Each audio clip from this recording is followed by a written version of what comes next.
Gente, nós vamos falar agora sobre a questão das abelhas, a importância das abelhas.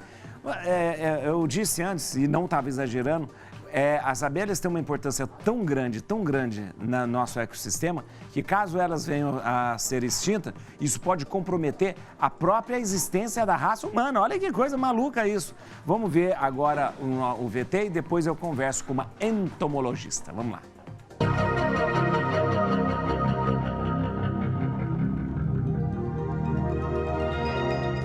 O planeta em que vivemos é o único, até o momento, que possui capacidade para os animais sobreviverem. Por conta do oxigênio, da gravidade e de tantos outros fatores, a Terra é o lar de diversas espécies que aqui habitam. Além dos animais, as plantas também são seres vivos que necessitam das condições deste planeta para viverem bem, principalmente se tratando do ecossistema, ou seja, o lugar que inclui os seres vivos com base em suas características. Muito se fala da importância das árvores e das algas para a produção de oxigênio na Terra. Entretanto, outro ser muito importante é esquecido na hora de falarmos desse assunto: as abelhas. Esses insetos amarelos e pretos são grandes responsáveis pela polinização, que acarretam em flores, que se tornam frutos.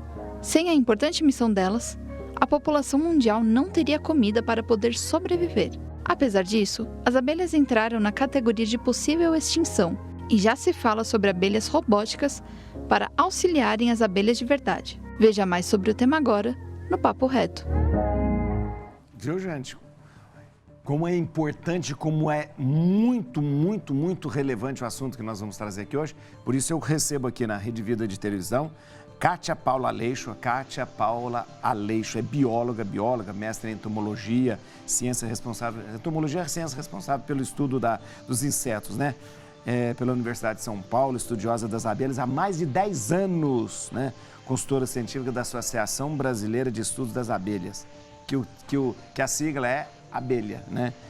Olha, dá suporte às ações e materiais produzidos pela associação. Olha aqui, eu recebo com muita alegria, seja bem-vinda, Kátia, aqui na Rede Vida de Televisão. Muito obrigado pela sua presença e dispor do seu tempo para estar conosco.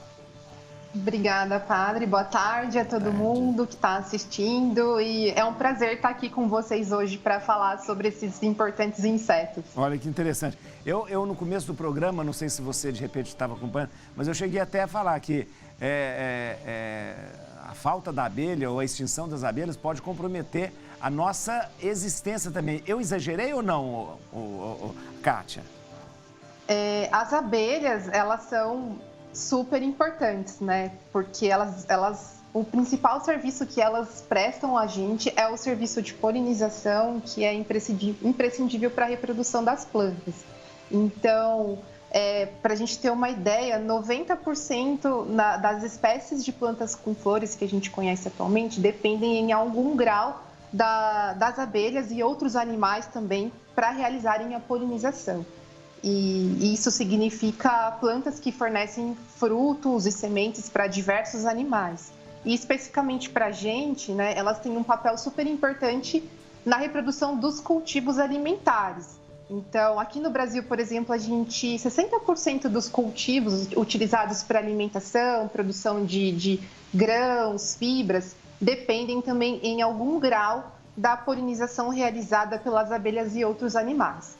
Então, padre, existem cultivos que são essencialmente dependentes das abelhas e dos outros animais para gerarem frutos e sementes.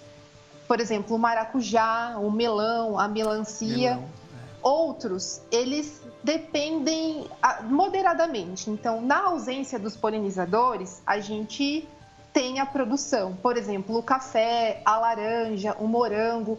A gente tem esses frutos na ausência de polinizadores. Mas com os polinizadores, a gente tem mais desses frutos e de melhor qualidade. Então, uma outra importância dos polinizadores é nos fornecerem frutos maiores, mais doces, com maior tempo de prateleira, melhorar a qualidade. Então, e existem também aqueles cultivos que não dependem dos polinizadores, que são polinizados pelo vento. Sim. Por exemplo, o arroz, o milho, o trigo. Então, a gente com certeza teria uma diminuição na riqueza de alimentos na nossa rotina. A gente teria alguns alimentos, mas a gente teria uma menor diversidade de alimentos na nossa mesa sem os polinizadores. Kátia, existe abelha no mundo todo? Em todos os lugares tem abelha? Ou existe lugares, regiões onde não existe abelha? Em todo o mundo. Hoje, a gente conhece mais de 20 mil espécies de abelhas. Só no Brasil, são por volta de 1.900 espécies de abelhas. E uma curiosidade, padre, é que as pessoas normalmente conhecem apenas uma abelha, né? É aquela abelha que produz o mel, que tem as listrinhas e que pica. Mas essa abelha, inclusive, que é a abelha melífera ou a abelha africanizada, e que produz grande parte do mel que a gente consome, ela não é nativa do Brasil, ela foi trazida pelos europeus com as imigrações.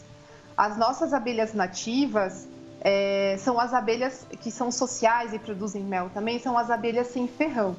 Então, a gente tem muitas abelhas e também tem as espécies de abelhas solitárias, que são menos conhecidas das pessoas, que são aquelas abelhas que não formam colônia, não têm uma rainha, não têm as operárias, não produzem mel, mas elas são super importantes porque também desempenham a polinização na natureza e nos cultivos agrícolas também. Quanta ignorância nossa, pelo menos a minha, porque a gente já fala em abelha, a primeira coisa que vem na cabeça da gente é aquela abelhinha listradinha que faz mel. Então, 20 mil espécies, a maioria então não tem ferrão e a abelha mais famosa é essa então que tem ferrão, que faz o mel então. Isso, a maioria é solitária. Essas abelhas solitárias também possuem ferrão, algumas. Então, a maioria é solitária, não forma colônia, não produz mel. Mas no Brasil, a gente tem essas abelhas sociais que não têm ferrão. A jataí é um exemplo bem conhecido, que produz um mel delicioso também. E a gente conhece por volta aqui no Brasil de 250 espécies de abelhas sem ferrão. Que interessante. E nem todas produzem mel ou nem todas produzem mel? As abelhas sem ferrão, quase todas produzem um mel que pode ser consumido por nós. Né? A gente conhece as abelhas são... nós conhecemos e admiramos as abelhas pelo mel. E o mel, então, não é o principal motivo e o principal fator para que a gente tenha abelha, né? Exatamente. O principal serviço que elas nos prestam, o principal produto é a polinização, que vai garantir os frutos e sementes. Agora, por que está diminuindo? E quando a gente fala da diminuição, então você deve nos esclarecer também. A diminuição não é só dessas abelhas que fazem mel, mas há uma diminuição de forma geral das abelhas no mundo, não existe? Exatamente. Não só das abelhas. E por que essa diminuição? Não só das abelhas, né, essa diminuição, mas de outros polinizadores também e de outros animais e plantas. Os cientistas, muitos cientistas concordam que a gente está passando por um evento da sexta extinção em massa. E existem vários fatores, principalmente com relação à diminuição das abelhas, existem vários fatores que podem atuar de forma isolada ou em conjunto. Então, os principais são mudanças no uso da terra, por exemplo, com o desmatamento, as queimadas, a expansão desordenada das cidades, que resultam na perda dos habitats naturais dessas abelhas, que é onde elas encontram alimento, locais de moradia, parceiros para se reproduzirem. Outros motivos também são as mudanças climáticas, que podem, por exemplo, afetar o período de floração das flores, que é onde as abelhas buscam o alimento, o pólen, o néctar. Tem questão também da disseminação de doenças, as abelhas também ficam doentes, também são acometidas por vírus, por bactérias, então também é um motivo para diminuição. A competição com espécies exóticas, então espécies exóticas são aquelas que não ocorrem originalmente no local em que estão. Então, pode ter competição por alimento, então também é um fator. O uso incorreto de defensivos agrícolas também é um fator. E a poluição do ar. Então, esses são os principais fatores que os cientistas elencam para a diminuição. Muito bom. Olha, Kátia, eu vou só conversar com a Alessandra, mas eu volto rapidinho e eu vou perguntar para você já como que é o processo, como acontece o processo justamente da polinização e também as abelhas se alimentam do néctar, mas eu vou perguntar daqui a pouco. Estou conversando com a nossa doutora bióloga, entomóloga, olha que interessante, a Kátia Paula Aleixo. Kátia, me explica uma coisa, como que funciona o processo? A abelha não se alimenta de pólen, né? Ela se alimenta do néctar. Como que acontece essa polinização? E eu já pergunto a você, porque você, todas as vezes que eu falava da abelha, você sempre usava o termo polinizadores. Somente as abelhas que polinizam ou há outros insetos também que polinizam?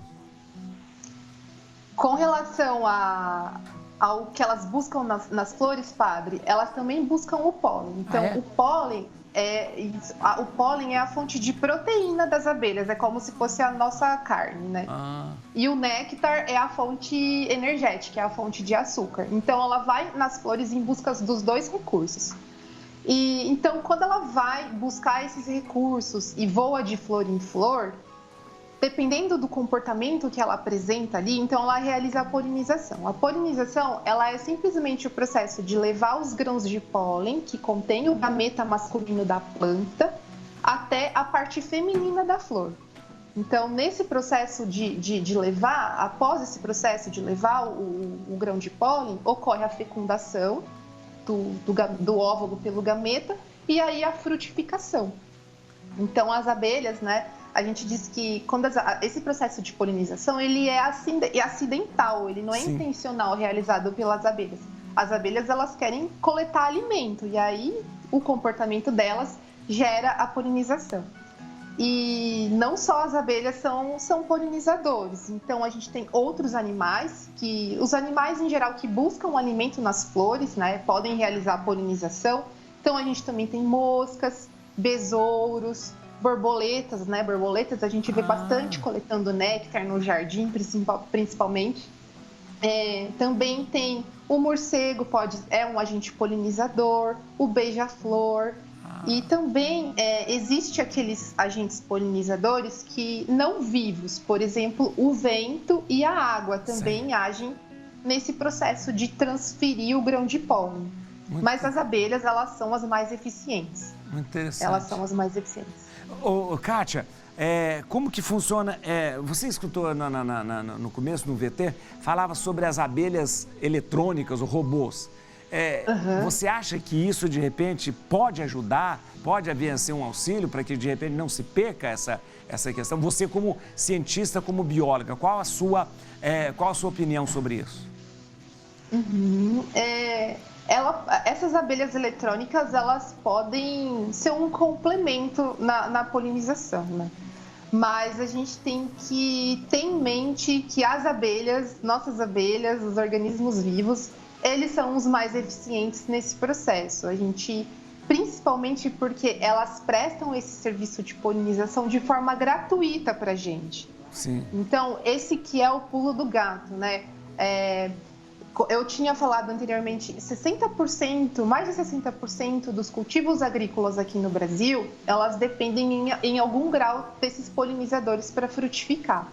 Aí, alguns cientistas, eles pegaram e traduziram o que significava essa dependência em dinheiro. Então, eles viram que esses polinizadores, anualmente, contribuem com 43 bilhões de reais para a agricultura brasileira.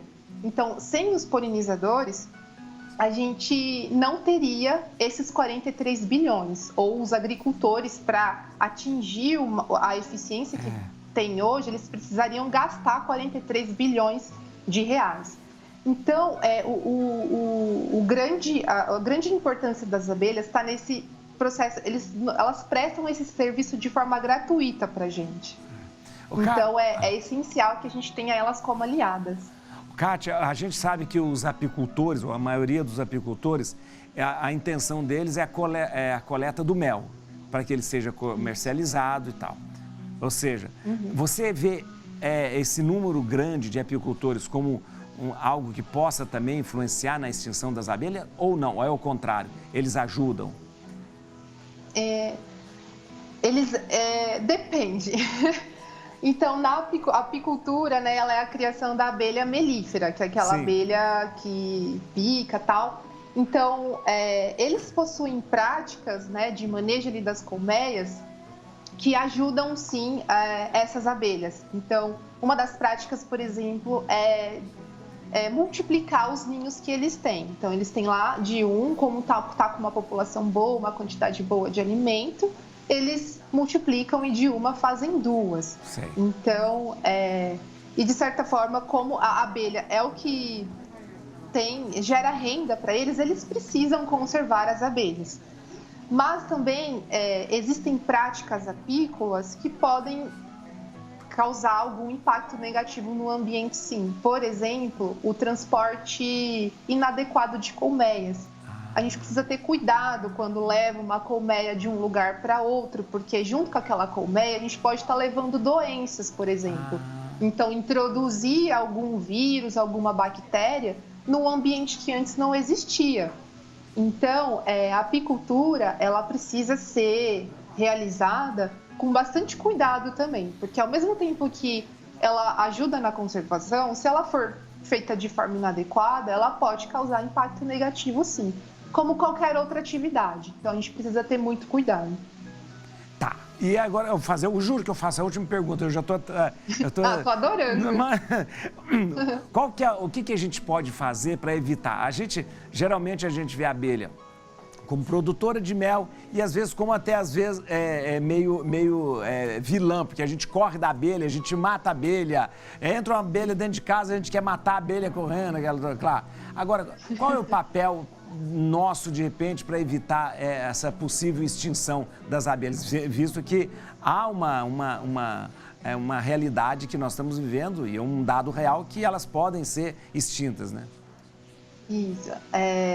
O cidadão comum, a sociedade como um todo tem um papel importante, né, nos diferentes setores da sociedade, tem como contribuir para conservar as abelhas e os outros polinizadores. O cidadão comum, por exemplo, é importante conhecer, saber da importância, o senhor citou, né, sobre essa questão da gente ter medo, mas grande parte das abelhas, e mesmo até a abelha melífera, ela só vai causar algum mal para a gente se ela se sentir ameaçada. É verdade. Então, antes de tudo, é importante conhecer as abelhas, porque a gente só conserva, a gente só tem carinho por aquilo que a gente conhece. Então, a gente precisa conhecer essa diversidade e, por exemplo, outras ações é plantar diferentes espécies de plantas no nosso jardim, que possuem diferentes períodos de floração, para que exista alimento o ano todo para as abelhas. Interessante. Então, é uma forma de cada cidadão contribuir para a conservação desses polinizadores. Mas é claro que toda a sociedade como um todo precisa fazer a sua parte. Então, a gente também precisa parar de desmatar. É essencial também conservar as áreas de preservação permanente, de reserva legal, conforme o Código Florestal. E, além disso, plantar para as abelhas, plantar uma espora nativa para as abelhas e os outros polinizadores. Ter práticas para uma agricultura mais sustentável, visando a conservação dos polinizadores. Desenvolver políticas públicas também para a conservação. Uma outra ação super importante é a gente incentivar e desenvolver pesquisas para responder perguntas que a gente ainda não conhece, porque é isso, né? A gente só conserva aquilo que a gente conhece. Então, é importante a gente conhecer para conservar. Eu quero agradecer muito você, Kátia. Muito obrigado. Desculpa de ter excedido no tempo. Muito obrigado, Kátia Paula Aleixo, que é bióloga e entomóloga. Olha aqui. E eu queria dar os contatos, gente. Olha aqui, ó. Siga nas redes sociais. Atenção. @abelha.org. @abelha.org, viu? E também você pode acessar o site abelha.org.br. abelha.org.br. Abelha, esse site da Associação Brasileira de Estudos das Abelhas, né? E você também entra em contato com a Kátia, olha aí, gente, que beleza. katia.aleixo@abelha.org.br. Esse aqui é o e-mail, katia.aleixo, Kátia com K, abelha.org.br. Muito obrigado, Kátia, e olha, muito esclarecedora. Gostei demais, queria conversar mais sobre a abelha. Muito obrigado mesmo, viu? Eu que agradeço e eu fico à disposição para a gente conversar mais, padre. Muito obrigado. Foi muito bom. Eu vi um monte Obrigada. de abelha no fundo dela lá atrás, ela tem um quadro cheio de abelha lá atrás. Isso. É pra gente entender quais as abelhas ali, que a gente queria entender. Isso, são as abelhas sem ferrão. Obrigado, viu? Obrigado, Kátia. Olha aí, obrigado. Obrigada. Tchau.